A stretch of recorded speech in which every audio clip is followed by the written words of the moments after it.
Hola, soy Marta, estos no solo clásicos y hoy os traigo mi resumen de lecturas del mes de abril.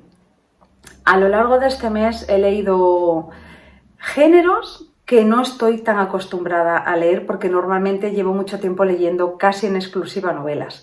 He leído 3 novelas, releído 2 y leído... No, las 3 son relecturas, pero no voy a hablar de ellas porque de una ya he hablado mucho en el canal, es el caso de Los recuerdos del porvenir de Elena Garro, y las otras 2 van a formar parte de un proyecto que estoy... llevando a cabo. La primera sería la relectura de Jane Eyre. Sabéis que hace unos meses releí Cumbres borrascosas y ahora ya me queda por leer La inquilina y grabaré en algún momento un vídeo sobre las 3 hermanas Bronte. Y mi otra lectura es La torre vigía de Ana María Matute, que es una obra de la que voy a hablar cuando acabe de leer la trilogía medieval de la autora, allá por julio. Entonces he leído estas 3 obras de las que no puedo hablar, o no quiero hablar más bien, y entonces voy a hablaros de las demás. A ver, ¿qué otras cosas he leído y qué géneros? Porque aparte de estas 3 novelas de las que no puedo hablar, veréis los géneros que he leído. El primer género que he leído y que se sale de mi zona de confort, porque hace muchísimo que no leo algo así, escrito por Gonzalo Moure, Una larga carta, que yo leí pero creo que no va destinado a mí, porque yo no tengo pensado ser escritora e incluso si quisiera serlo, creo que no estaría en el punto de este libro, ¿no? Estoy en otro punto. Este libro yo creo que está muy bien, os lo recomiendo mucho si tenéis hijos, si tenéis hermanos, si tenéis, bueno, lo que sea, incluso alumnos que sueñen con ser escritores y no acaban de dar el salto definitivo, o que no sueñan con ser escritores pero vosotros veis que tienen esa capacidad y queréis que haya algo que los motive para empezar y que crean en sí mismos y empiecen a escribir. Este es el libro. Es como os digo, es una carta larga al lector o a la lectora en la que nos van explicando Gonzalo Moure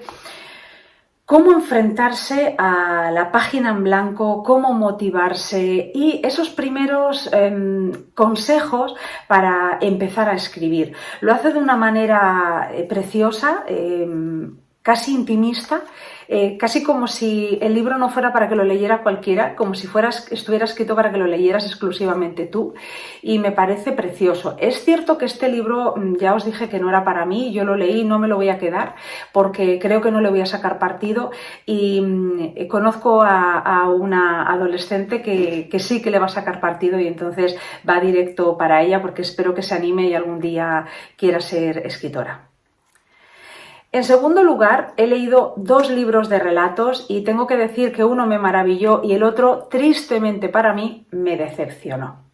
Los 2 los saqué de la biblioteca y uno tengo pensado comprarlo en algún momento, no antes de 2023. Ya sabéis que me he prometido a mí misma que primero tengo que leer, no sé si todo, pero por lo menos la mayoría de los libros que tengo en casa sin leer. Es decir, no antes de 2023, pero ese lo compraré, y hay otro que pues no voy a comprar porque no me ha gustado demasiado.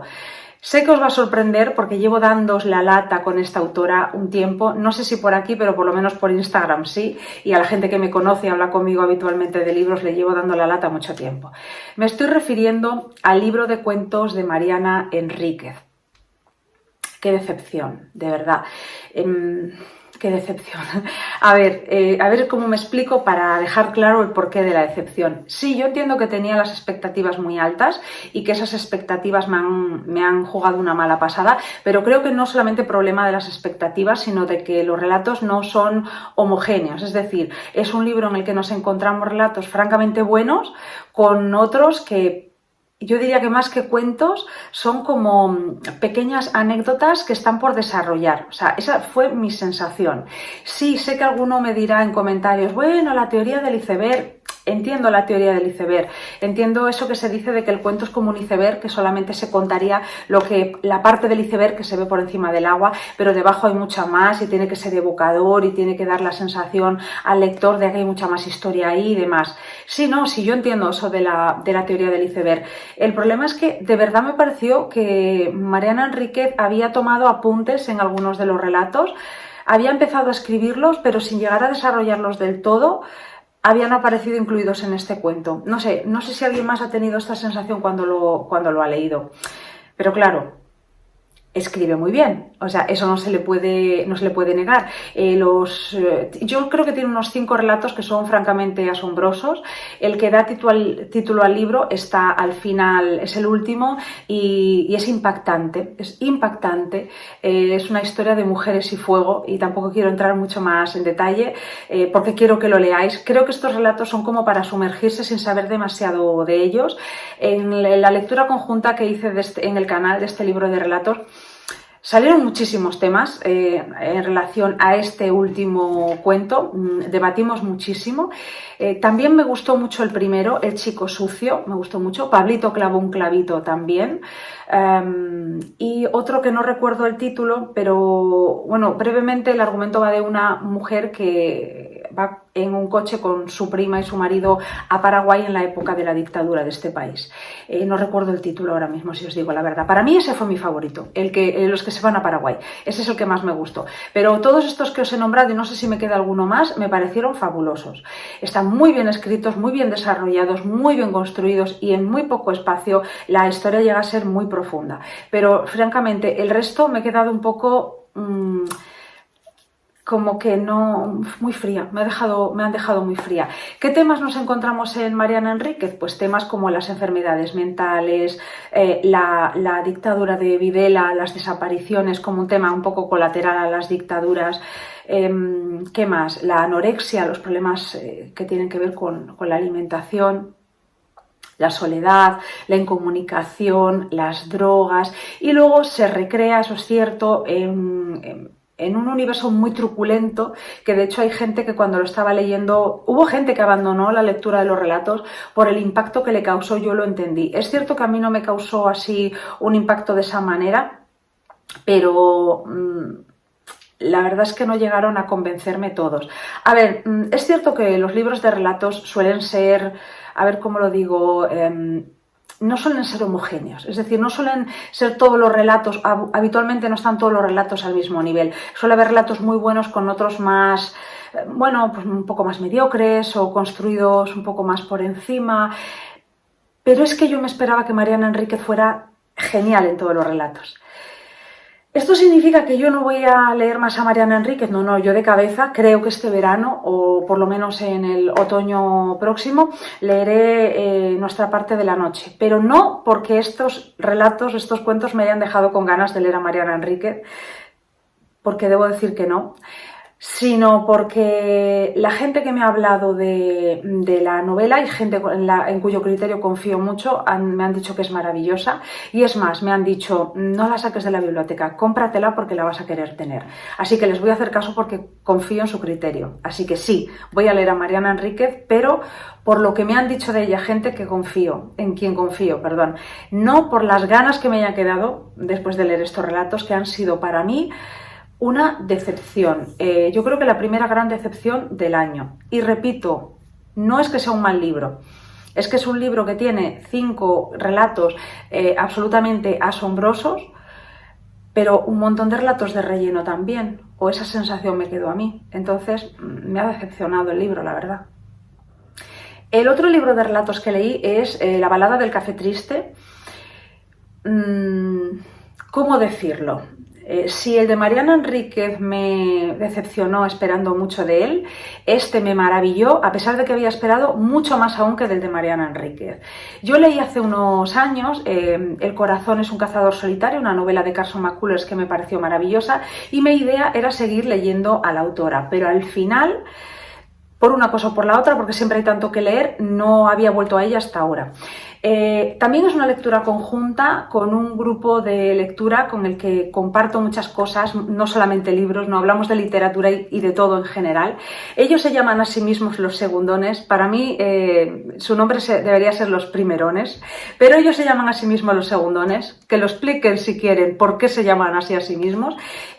Surgió la idea de leer este libro de relatos porque lo tenía pendiente uno de los miembros, que es Nico, y él comentaba que, bueno, pues a lo largo de este año tenía pensado leer este libro. Y los demás, pues decidimos apuntarnos a una lectura conjunta y leerlo juntos, ¿no? Leerlo con él.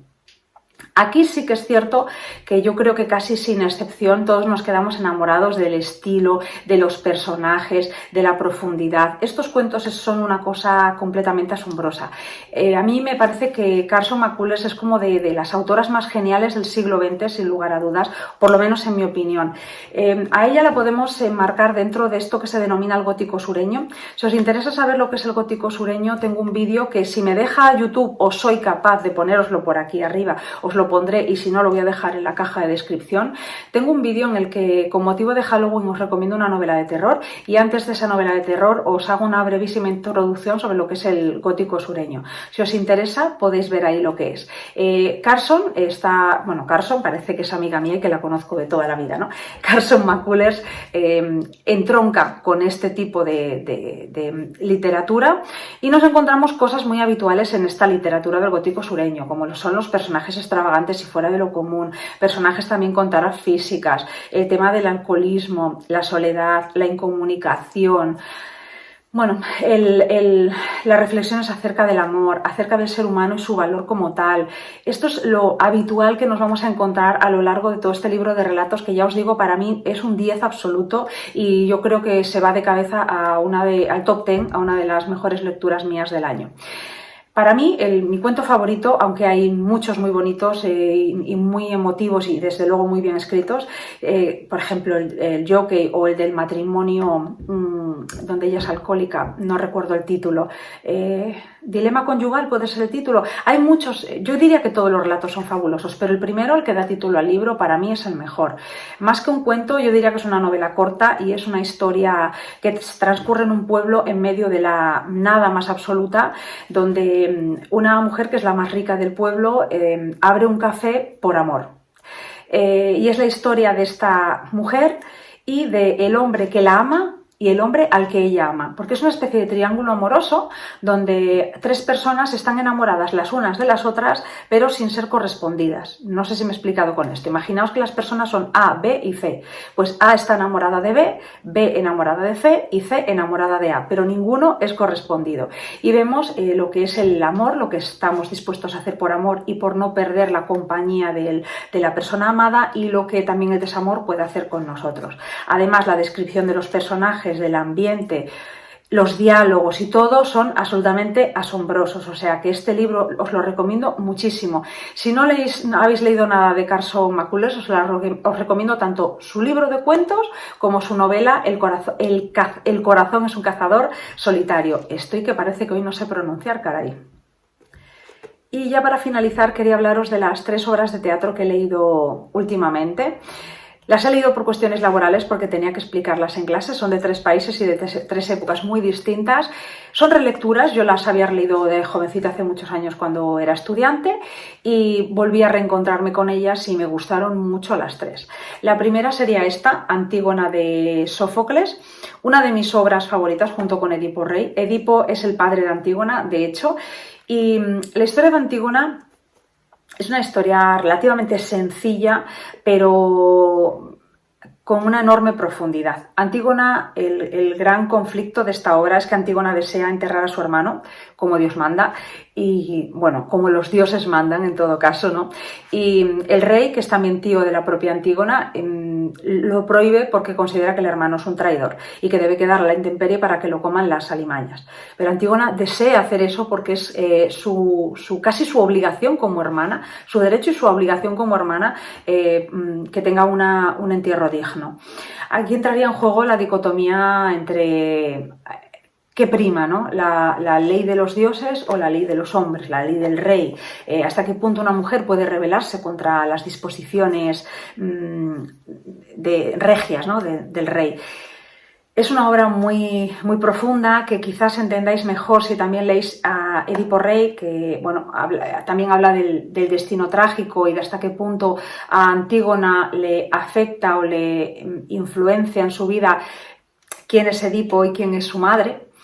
Y sobre todo, para entenderlo mejor, yo sí os recomiendo que echéis un ojo a información acerca de la influencia de la mitología en los griegos de la época, cómo vivían esa mitología, qué era para ellos, si era algo fantástico, si convivían como si los propios dioses y estas historias que se les están contando, porque todos estos personajes eran conocidos ya, ¿no?, por el público, si para ellos eran reales, el papel de la mujer en la Grecia de la época, qué papel tenía el coro en el teatro, quién era el corifeo. Todo esto os va a ayudar un poco a entender mejor la obra, y ya os digo, para mí es una de las obras, todavía es muy actual en muchos aspectos, y hay partes, por ejemplo, diálogos entre Ismene o Ismena, dependiendo de la traducción, es Ismene o Ismena, la hermana de Antígona, y ella, diálogos acerca de cómo vamos a revelarnos si solo somos mujeres, y Antígona diciendo, o sea, replicándole, ¿no?, a su propia hermana, que son muy interesantes, o sea que os la recomiendo mucho. La segunda obra de teatro que leí está aquí, recogida en las comedias de Shakespeare, y es El sueño de una noche de verano. Yo debo reconocer una cosa, y siendo genial Shakespeare, a mí sus comedias no me gustan. Todavía mucho ruido y pocas nueces. La leí con gusto, pero yo creo que tiene que ver con el hecho de que de muy jovencita, porque la leí igual con 15 o 16 años, de muy jovencita hubo una película protagonizada por Denzel Washington y ¿quién más? Y por un actor que también salía en el Club de los Poetas Muertos, cuyo nombre no recuerdo. Era uno de los médicos de la serie House. ¿Sabéis quién os digo, no? Bueno, pues a mí esta película me había gustado mucho, y entonces me llamó la atención la obra de teatro, la comedia, y la leí en ese momento. Yo recuerdo que me había gustado mucho, no sé hasta qué punto influyó la película, yo creo que habrá influido mucho, ¿no? Pero yo no soy de comedias de Shakespeare, a mí yo soy muy poco original en esto, me gusta lo que le gusta a todo el mundo, las tragedias estas que muere todo el mundo, me gusta Hamlet, me gusta Macbeth, me gusta Otelo, me gusta Romeo y Julieta, pero recomendar, las recomiendo todas. Quería decir que reconozco que me encanta, sobre todo, Hamlet. Entiendo la grandeza de Macbeth, no me malentendáis, pero a mí mi favorita es Hamlet. Es una historia de enredos amorosos, donde una pareja huye al bosque porque no le permiten estar juntos, a ella quieren casarla con otro, y entonces huyen juntos al bosque para poder casarse y estar juntos, y los persiguen otra pareja, que es el que va a ser el que el padre de ella quiere que sea su futuro marido, y otra joven. Allí, cuando están en el bosque, se encuentran por un lado con una compañía de teatro que está ensayando en secreto para que nadie vea la obra y sea una sorpresa cuando la representen por primera vez, es decir, que nos encontramos como en Hamlet también el teatro dentro del teatro, esto es habitual en Shakespeare, y por otro lado un mundo que a mí me fascina, que es el mundo de las hadas. Aquí nos encontramos a Puck, que es un duende un poquillo travieso, y a las hadas, ¿no?, Titania y Oberón, que tienen también sus problemas. Son hadas, pero los problemas son muy humanos. Problemas, bueno, se están peleando por algo. Y Puck, que es este duendecillo que es muy travieso, pero también a veces mete la pata sin querer, no todo lo hace queriendo, pues vierte unas gotas en el oído de los personajes, y claro, se monta un número mayúsculo, porque esas gotas lo que hacen es que cuando esa persona se despierta se enamora de lo primero que tiene al lado, y entonces una serie de personajes se despiertan y se enamoran de lo primero que ven, sea lo que ven.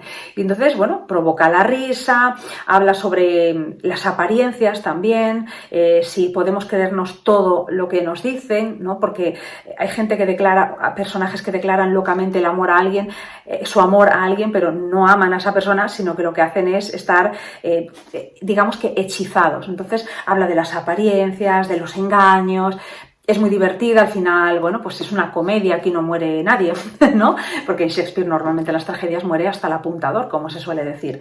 Y sí, es divertida, por supuesto que está muy bien construida, eso yo creo que no hace falta ni decirlo, pero claro, a mí lo que me provoca, por ejemplo, la lectura de Hamlet, o también la de Romeo y Julieta, aunque no soy yo muy enamorada de Romeo y Julieta, pero Hamlet o Macbeth, pues no es lo que me provoca la lectura de sus comedias, pero bueno, es maravillosa y sí, os la recomiendo. Y por último, os quiero hablar de la que ha sido la sorpresa del mes y del año en mi instituto. Porque resulta que la lectura obligatoria era esta, de Tennessee Williams, Un tranvía llamado Deseo. La hemos leído en clase, o sea, cada uno tenía un personaje y la hemos dramatizado. en el aula. Dios mío, qué éxito. O sea, qué éxito. No os lo podéis ni imaginar. Luego les recomiendo la película, porque sabéis que hay una película protagonizada por mi Vivien Leigh de mi corazón, que también ha hecho otras grandes películas, Scarlett O'Hara, ¿no? Y Marlon Brando, que es una bestia en escena. Bueno, decían que fuera de escena también, pero vamos a hablar de él solamente como actor, que era un actor absolutamente maravilloso. Y a mí esa película me gusta mucho y me acongoja a partes iguales. Tennessee Williams pertenece al gótico sureño, creo que eso ya lo he dicho, y la historia que nos cuenta transcurre en Nueva Orleans. Y es una historia que en principio parece como un triángulo, porque hay tres personajes que son Stanley Kowalski, Blanche Dubois y la hermana de Blanche, que es Estela, pero luego realmente es como una lucha de personalidades entre Stanley y Blanche, ¿no? Stanley Kowalski es un hombre de origen polaco, pero nacido ya en Estados Unidos, que está casado con Estela Dubois, bueno, ahora Estela Kowalski. Estela Kowalski fue una joven criada en una plantación y una niña rica criada con todos los lujos. Pero bueno, pues esa plantación, sabéis que el sur poco a poco, ya a partir de la guerra con el norte, fue empobreciéndose cada vez más y ellos fueron perdiendo las cosas que tenían y Estela acaba casada con Stanley. Y Blanche va de visita y se encuentra a su hermana casada con un hombre al que ella considera una especie de bestia, porque Stanley lo es, no solamente porque sea maleducado, es mucho más que eso, es violentísimo, es extremo en todo, y no entiende cómo su hermana está casada con él, e incluso cuando lo ve violento, trata de que ese matrimonio se rompa. Bueno, pues al final Estela no tiene tanta importancia en la obra realmente, bueno, sí la tiene, ¿no? Pero para mí el punto principal es la confrontación entre Stanley Kowalski y Blanche Dubois. ¿Por qué? Porque ella es como es el ser soñador que no quiere ver la realidad porque es tan sensible, aunque es un personaje que al principio despierta antipatías, cuando vas leyendo la obra y lo vas conociendo te enamora y lo entiendes y te da muchísima pena, ¿no? Ella es como un ser profundamente sensible y herido que no quiere ver la realidad y que quiere magia y lo maquilla todo. Y Stanley Kowalski es pragmático, realista, digamos que bestial y animalmente pragmático. Stanley representa un sur nuevo y Blanche un viejo sur, y entonces la confrontación de ellos, yo creo que Tennessee Williams nos está mostrando la confrontación entre esas dos versiones del sur de los Estados Unidos de principios del siglo XX, y el desenlace de la obra pues es lo que piensa que está ocurriendo en su territorio, en ese territorio en el que ha nacido Tennessee Williams.